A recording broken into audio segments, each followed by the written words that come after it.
the brain is physical. Okay, we can, it's tangible. You can see it, you can hear it, you can touch it, right? You can see it, you can touch it, right?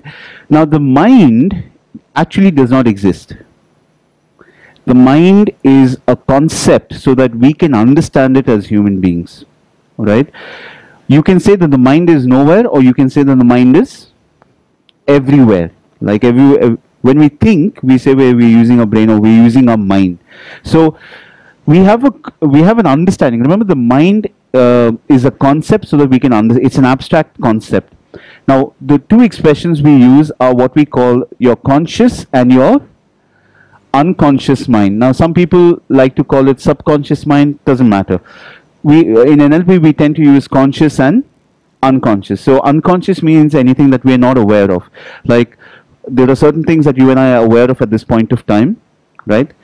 And most of the things we are not aware of. It's happening unconsciously, like your breathing, or the regulation of the temperature in the body, or the blood flowing, automatic things. All these are happening at an unconscious level. Now, at any given point of time, our senses are exposed to lots of information or little information. Yeah, they say it's about 2 million bits of information. I don't know how they calculate that, but 2 million, it makes sense. You have lots of information. Tell me, consciously, do we process all of them? Okay, what do we tend to do consciously with most of that information? Do we tend to consciously process it, or we tend to delete it?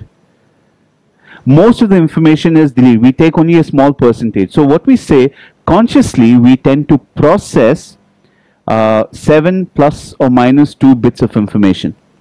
Okay, or another way of saying it is 5 to 9 chunks of information. So let me give you an example.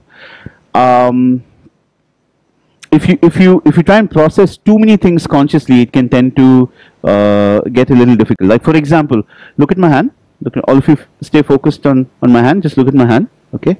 Now listen, as you're looking at my hand, also listen to the snap. Okay. Now, while you're looking at my hand and listening to the snapping of my fingers at the same time, I'd like you to tap your foot. Okay, and while that's happening, I'd like you to think about a favorite holiday that you've had. Right? And while you're thinking about while you're looking at my hand, listening to the snap of my finger, while you're tapping your foot and thinking about your favorite holiday, I want you to add what is 722 plus 821. Okay, what's that happening? Okay, well, now some of you may have found it easy. Now, how many of you had to switch your attention? Okay, so most of you I would believe would have to shift your attention if you had to think about it, right? So consciously we can only process certain bits of information. So again, we say 5 to 9 bits. Okay, so consciously we tend to take in limited amount of information. Consciously we tend to think in words. Okay, consciously so I asked this morning, how many of you talk a lot to yourself? So that's pretty much the conscious part of thinking. Consciously we tend to access our willpower. I'll explain this a little bit in a little bit.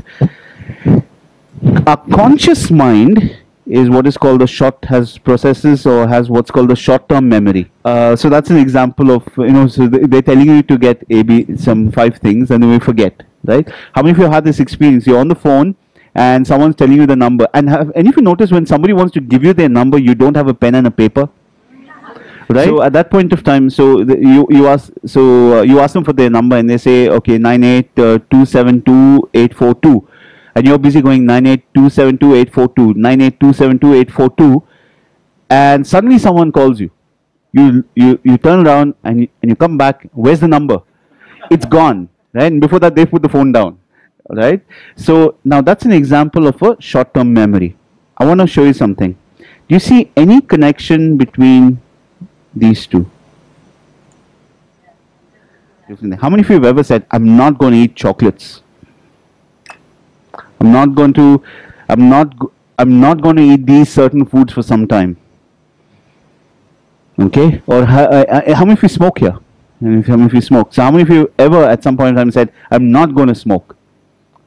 till the next cigarette. Okay, or I'm not going to have that chocolate pastry till the next one.